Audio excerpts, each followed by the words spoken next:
Hello everyone, मैं Khomesh Sahu sir आप सभी का स्वागत करता हूं रीजनिंग के इस क्लास में। दोस्तों, आज हम रीजनिंग के अंदर वेन डायग्राम का लेक्चर नंबर 3 आपके समक्ष प्रस्तुत करने जा रहे हैं। दोस्तों, आप प्रीवियस के सारे लेक्चर्स जरूर सीक्वेंस में फॉलो करें सो दैट आपका कनेक्टिविटी वाला पार्ट रीजनिंग के सवालों को अटैक करने का बेहतरीन साबित हो। ठीक है ना। और जितने भी आपके अपकमिंग एग्जाम है जहां पे रीजनिंग के सवाल पूछे जाते हैं दोस्तों, तो आप इस रीजनिंग के सीरीज को जरूर फॉलो करें, जिससे कि आप एक बेहतर अप्रोच, एक स्मार्टनेस तरीके से अप्रोच करना सीखेंगे रीजनिंग के सवालों को अटैक करने का। ठीक है ना। चैनल पे अगर आप नए हैं दोस्तों तो चैनल को जरूर सब्सक्राइब करें और आज के इस सेशन को ज्यादा से ज्यादा लोगों में आप शेयर करें दोस्तों, जिससे कि ज्यादा से ज्यादा लोगों को हम कनेक्ट कर सके। ठीक है ना। चलिए आज का यह मजेदार सेशन स्टार्ट करते हैं। हमने कहा जी वेन डायग्राम टाइप 4 पर आधारित एमसीक्यूज आज के इस सेशन में डिस्कस करेंगे। अभी तक हम लोगों ने टाइप 1, टाइप 2, टाइप 3 आप कह सकते हैं, लेवल 1, लेवल 2, लेवल 3, इस तरह से हम लेवल वाइज या फिर टाइप वाइज सवालों का कलेक्शन डिस्कस करते हैं दोस्तों। ठीक है ना। तो आज हम टाइप 4 पर आधारित वेन डायग्राम के ऊपर सवाल चर्चा करेंगे। ठीक, निम्न आरेख उन शिष्यों को दर्शाता है जो धनुर्विद्या, कृपाण विद्या व शस्त्र विद्या में निपुण है। ठीक है ना। अगर मैं कहूं इस वेन डायग्राम में 3 घर है, 1 2 3, ठीक है ना, 3 सर्कल। तो ये तीनों सर्कल है ना, ये तीनों सर्कल में कोई एक धनुर्विद्या को बता रहा है, कोई कृपाण विद्या को बता रहा है, तो कोई शस्त्र विद्या को बता रहा है। ऐसे 3 सर्कल हमने देखा इस वेन डायग्राम में। ठीक है ना। तो सवाल क्या बोल रहा है कि इसमें बहुत सारे ऐसी संख्याएं लिखी गई है जिसमें आप 7 वाले संख्या को फोकस करें। ठीक है ना। तो 7 में चिन्हित भाग उन विद्यार्थियों को दर्शाता है जो सभी तीनों विद्याओं में निपुण है, केवल शस्त्र विद्या में निपुण नहीं है, केवल 2 विद्याओं में निपुण है, 1 से अधिक विद्याओं में निपुण है, लेकिन सभी नहीं। तो कौन सा ऑप्शन होना चाहिए दोस्तों? तो वेन डायग्राम रीड करना बहुत अच्छे से आता है आपको। आप देखेंगे ये जो 7 है, ये जो 7 है, ये ऐसे भाग में मौजूद है, ठीक है ना, जो धनुर्विद्या को भी बताएगा, कृपाण विद्या को भी बताएगा और शस्त्र विद्या को भी बताएगा। हाँ कि ना? अरे ये तीनों सर्कल में मौजूद है ना 7, तो आप बोलेंगे ये 7 ऐसे भाग में है जहां सभी तीनों विद्याओं में निपुण वाले लोग मौजूद हैं, यही बोलेंगे। यहां पे आप कंफ्यूज हो सकते थे, 1 से अधिक विद्याओं में निपुण है करके बोल सकते थे, ठीक है, लेकिन यहां और देखो, सभी नहीं, 1 से अधिक चलेगा लेकिन सभी नहीं, ऐसा बोल रहा है ऑप्शन डी। ठीक है ना। लेकिन यहां जो 7 है ऐसे हिस्से में मौजूद है, ऐसे एरिया में मौजूद है जहां पर मौजूद लोगों को तीनों विद्याओं का ज्ञान है, ऐसा है। तो करेक्ट ऑप्शन हो जाएगा दोस्तों A for Agra, option A will be correct. चलिए, कौन सी संख्याएं केवल एक ज्यामितिक आकृति में दिखाई देती है? यहां पे देखो क्या क्या ज्यामितिक आकृति है। तो आप देखेंगे ये एक रेक्टेंगल दिख रहा है, नहीं, ये भी एक रेक्टेंगल है, लेकिन दोनों रेक्टेंगल अलग अलग है ना। हमने कहा ये एक सर्कल है। अब देखो यहां पे बहुत सारे संख्याएं दिख रहे होंगे, तो इसमें से हमको उन संख्याओं को पहचानना है जो सिर्फ एक आकृति में मौजूद हो। तो आप बोलेंगे सर यहां पे जो 2 है ये सिर्फ ये वाले रेक्टेंगल में मौजूद है क्या? ठीक है जी। अगर मैं कहूं यहां पे जो 8 है ये सर्कल के अंदर भी है और ये दोनों रेक्टेंगल के अंदर भी है, तो हमको एक आकृति, केवल और केवल एक आकृति में मौजूद संख्या को पहचाननी है, जो कि यहां पे 2 दिखा। अगर सर हम यहां पे 9 की बात करें तो ये भी एक आकृति, केवल एक आकृति में मौजूद है, ये वाले रेक्टेंगल में। अगर हम कहें यहां पे 1, ठीक है ना, अगर हम कहें यहां पे ये वाला 1, तो ये सिर्फ सर्कल में मौजूद है, तो इसको भी काउंट किया जाएगा। बाकी आप देखेंगे दोस्तों, चाहे 6, 8, 4, 7, ये 1 से ज्यादा आकृतियों में मौजूद है। ठीक है ना। तो सवाल के हिसाब से हमारा आंसर क्या हो जाएगा? 2, फिर ये 1 और फिर ये 9। ठीक है ना। 2, 1, 9, ऐसे हमको ऑप्शन बी में दिख रहा है क्या? बी फॉर बॉम्बे, 1, 2, 9 ऐसी संख्याएं भाई साहब जो केवल एक ज्यामितिक आकृति में दिखाई पड़ रही है, नहीं? ठीक है। चलिए अगला सवाल, आरेख में विद्यार्थी दिखाए गए हैं जो गायक, नर्तक और कवि है। ठीक है। मतलब यहाँ पे 3 कैटेगरी के विद्यार्थी है इस वेन डायग्राम में, गायक वाले, नर्तक वाले और कवि वाले, ठीक है ना। अब देखो सवाल क्या बोल रहा है, वेन डायग्राम का अध्ययन करना है आपको और उस क्षेत्र की पहचान करना है जो उन विद्यार्थियों को दर्शाता है जो कवि भी है और गायक भी है किंतु नर्तक नहीं है, कवि भी है, ठीक है ना, और गायक भी है किंतु नर्तक नहीं है, ठीक है। तो आप बोलेंगे सर नर्तक नहीं चाहिए, तो नर्तक वाले को क्रॉस कर दो। ये देखो नर्तक वाले सर्कल में मौजूद सारे जो नंबर है उसको क्रॉस कर दो, तो या तो P हो सकता है, S हो सकता है, T हो सकता है। तो सवाल क्या बोल रहा है, कवि भी होना चाहिए और गायक भी होना चाहिए, तो T है क्या, option B will be correct, B for Bombay. बढ़िया। चलिए इस सवाल में अगर आप वेन डायग्राम के ऊपर फोकस करते हैं तो आपको लगेगा कि ये जो सवाल है ये बड़ा खतरनाक टाइप का सवाल है करके, इस वेन डायग्राम को अगर आप फोकस करते हैं लगेगा ऐसा, लेकिन ऐसा बिल्कुल नहीं है दोस्तों, बड़ा आसान सवाल है। आपको इस वेन डायग्राम को रीड करना है, आंसर करना है, रीड करना है, आंसर करना है। तो इस वेन डायग्राम पे आधारित हम 3 सवाल डिस्कस करेंगे दोस्तों, लेकिन हमको यह समझना जरूरी है पहले कि वेन डायग्राम के बारे में यहां पे क्या बातें लिखी गई है, ठीक है। इस वेन डायग्राम में आपको सर्कल दिख रहा है, हाँ जी, ट्रायंगल दिख रहा है, अच्छा, और यहां पे रेक्टेंगल दिख रहा है और ये वाला स्क्वायर दिख रहा है। तो इसमें मौजूद लोगों की संख्या आपको दिखाई पड़ रहा है, ठीक है। तो आप तभी बता पाएंगे कि किस किस तरह के लोग हैं यहां पे, जब आपको पता हो कि सर्कल क्या बताता है, रेक्टेंगल क्या बताता है, ठीक है ना, स्क्वायर क्या बताता है, ट्रायंगल क्या बताता है, उसके हिसाब से फिर हम धड़ाधड़ सवाल को उड़ाते चलेंगे। नहीं, हमने कहा जी नीचे दिए गए वेन आरेख में वृत्त द्वारा खिलाड़ी को दर्शाया जा रहा है, वर्ग द्वारा अविवाहित व्यक्ति को दर्शाया जा रहा है, त्रिभुज द्वारा महिलाओं को और आयत द्वारा शिक्षित लोगों को दर्शाया जा रहा है। तो प्रत्येक खंड की जो संख्या है वो अंकित कर दी गई है दोस्तों। तो इस वेन डायग्राम का आपको रीड करना है और जो भी प्रश्न हम अभी पिक्चर में लाएंगे उसका जवाब देना है, ठीक है। तो इस हिसाब से अगर हम कहें दोस्तों, है ना, अगर सर्कल खिलाड़ी को बताता है, ये रेक्टेंगल शिक्षित लोगों को बताता है, ट्रायंगल महिलाओं को बताता है और ये जो स्क्वायर है ये अविवाहित लोगों को बताता है। तो आपको बतानी है इसमें जो संख्या 11 है, इसमें जो संख्या 11 है ये किसको प्रदर्शित करता है, विवाहित शिक्षित महिलाएं खिलाड़ी, अविवाहित अशिक्षित महिलाएं खिलाड़ी, विवाहित शिक्षित पुरुष खिलाड़ी, अविवाहित शिक्षित महिला खिलाड़ी। वीडियो पॉज करें और थोड़ा सा आप दिमाग लगाएं, ठीक है ना। हमने कहा जी जो आदमी जिस घर में बैठेगा वो उसी घर का कहलाएगा, हाँ कि ना। तो ये जो 11 है ये ट्रायंगल में बैठा हुआ है क्या, हाँ जी, मतलब ये महिलाएं के कैटेगरी में है। ये सर्कल में भी बैठा हुआ है, खिलाड़ी के कैटेगरी में है, ठीक है।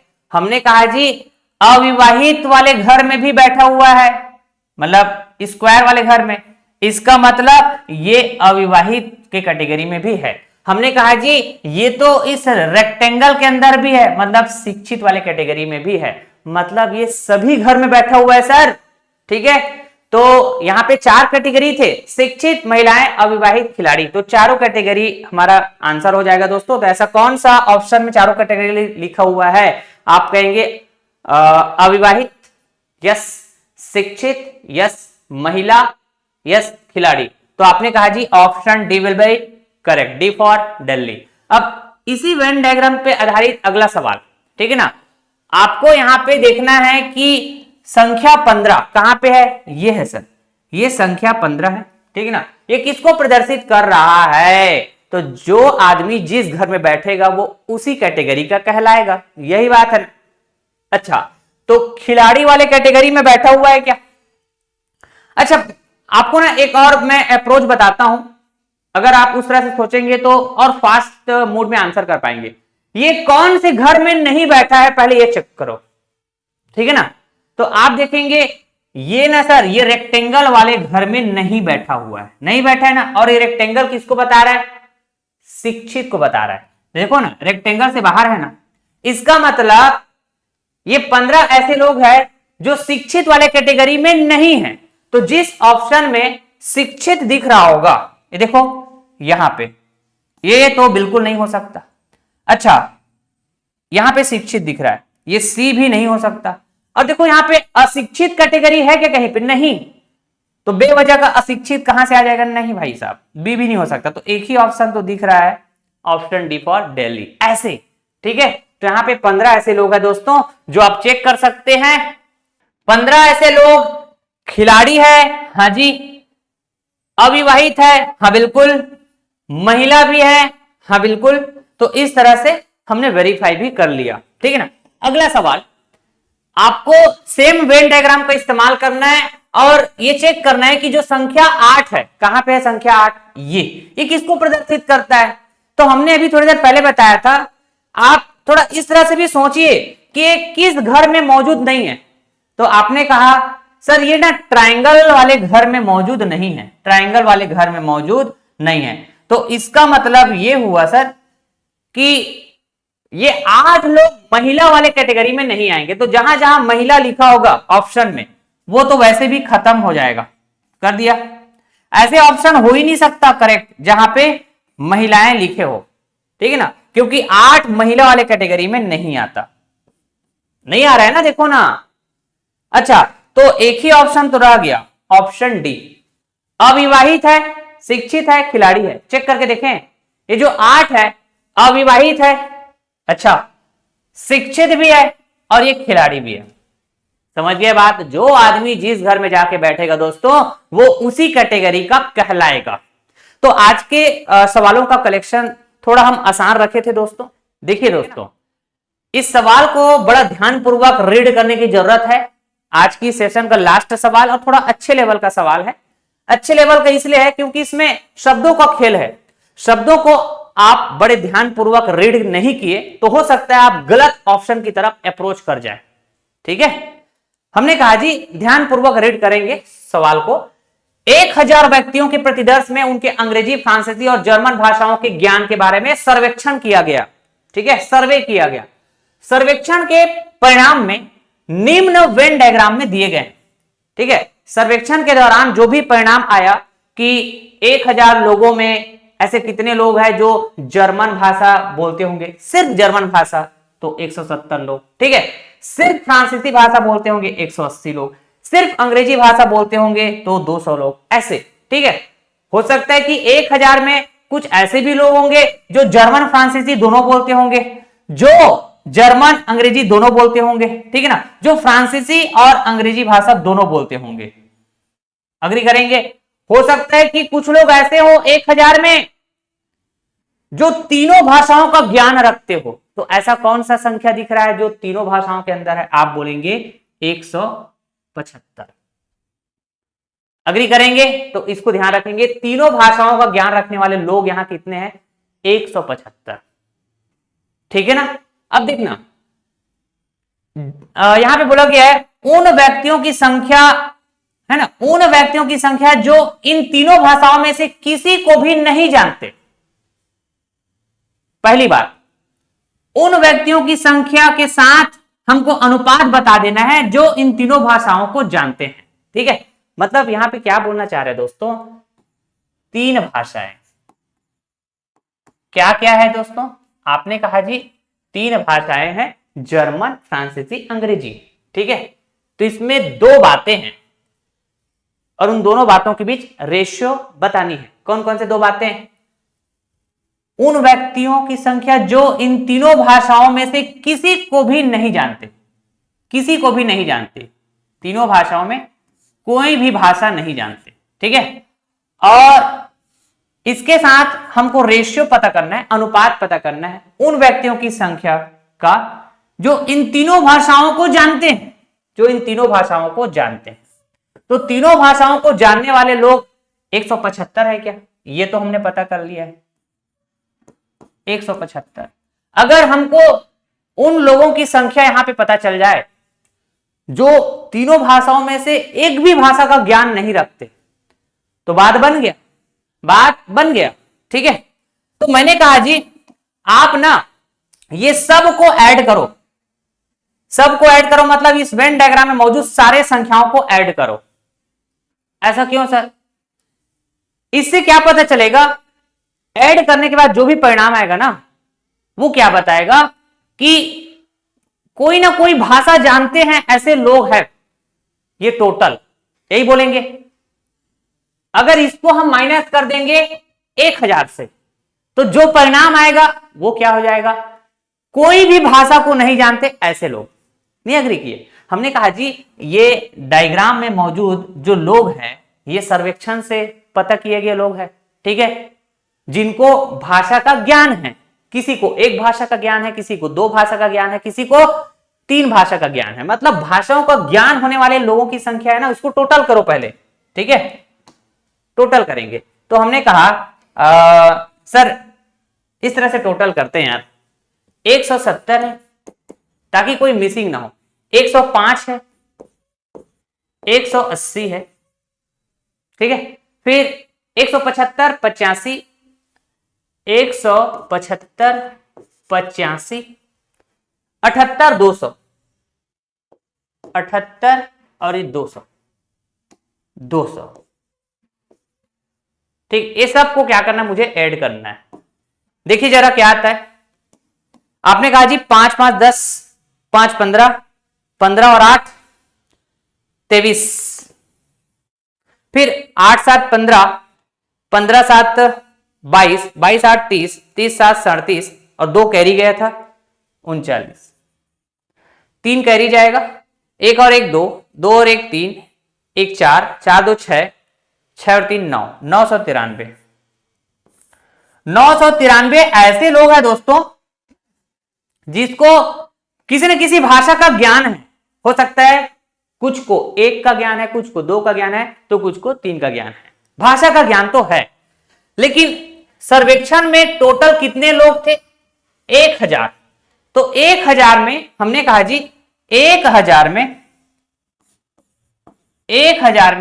993 लोग ऐसे हैं जिसको कुछ ना कुछ भाषा का ज्ञान है। हटा दो ऐसे लोगों को तो कितने लोग बचेंगे, 7 लोग बचेंगे क्या, जिनको एक भी भाषा का ज्ञान नहीं है, जिनको एक भी भाषा का ज्ञान नहीं है। तो ये हो जाएगा 7। तो 7 रेशियो 175 है ना, 7 रेशियो 175 या 7/175, यही बोलेंगे, यही हमारा आंसर हो जाएगा क्या। सर ऑप्शन में तो दिख ही नहीं रहा है, तो हो सकता है यहां पे कैंसिल हो रहा है। देखो मैंने कहा 7 से 1 बार में, 7 से 2 बार में, 7 दूनी 14, फिर 35 हो जाएगा, 7 पंचे 35, तो 1/25, 1/25। Option B will be correct, B for Bombay. गजब सवाल था, कुछ नया कंसेप्ट सीखने का मौका मिला होगा इस सवाल में, ठीक है। तो इस तरह से सभी को ऐड करें, ये वाला कंसेप्ट ना हम अगले वाले सवाल जो हम करेंगे अगला लेक्चर में, ठीक है, वहां इस्तेमाल होगा, देखना। हमने कहा परसेंटेज वाले सवाल करेंगे दोस्तों अगले सेशन में, कुछ अच्छे लेवल के और सवाल डिस्कस करेंगे, ठीक है ना। तो आज का सेशन यहीं तक एंड करते हैं दोस्तों। अगर आपको ये रीजनिंग का सीरीज मजा आ रहा होगा तो जरूर आप अपना फीडबैक दिया करें दोस्तों, ठीक है, और कमेंट बॉक्स में कमेंट करके बताया करें। क्लास नोट्स पीडीएफ के लिए हमारे टेलीग्राम चैनल ज्वाइन कर लीजिएगा, वीडियो के डिस्क्रिप्शन बॉक्स में लिंक अवेलेबल है, डायरेक्टली ज्वाइन कर सकते हैं, या फिर टेलीग्राम में जाके डायरेक्टली सर्च करके ज्वाइन कर सकते हैं maths academy by Khomesh sir, जहां पे सारे क्लासेस का, चाहे वो मैथ्स हो, रीजनिंग हो, साइंस हो, ठीक, क्लास के बाद आपको निःशुल्क क्लास नोट पीडीएफ अवेलेबल करा दिया जाता है, जिसको आप अपने मोबाइल में डाउनलोड करके अपकमिंग जो आपके एग्जाम्स है ना, उससे पहले आप बेहतरीन अंदाज में रिवीजन कर सकते हैं दोस्तों। तो आप हमारे साथ स्टे ट्यून रहिए, स्टे कनेक्टेड रहिए, ठीक है, जिससे कि आप एक बेहतर अंदाज में रीजनिंग के सवालों को अटैक करना सीख सकते हैं, है ना। आप चाहे तो मैथ्स के लेक्चर भी फॉलो कर सकते हैं अगर आपके अपकमिंग एग्जाम में मैथ्स आ रहे हैं तो, ठीक है जी। तो चलिए फिर अगला सेशन कल हम डिस्कस करेंगे, जिसमें वेन डायग्राम से रिलेटेड कुछ और अच्छे वैरायटी के सवाल हम चर्चा करेंगे, right. Thank you so much, I love you, tata bye bye, love you all, take care, Jai Hind दोस्तों।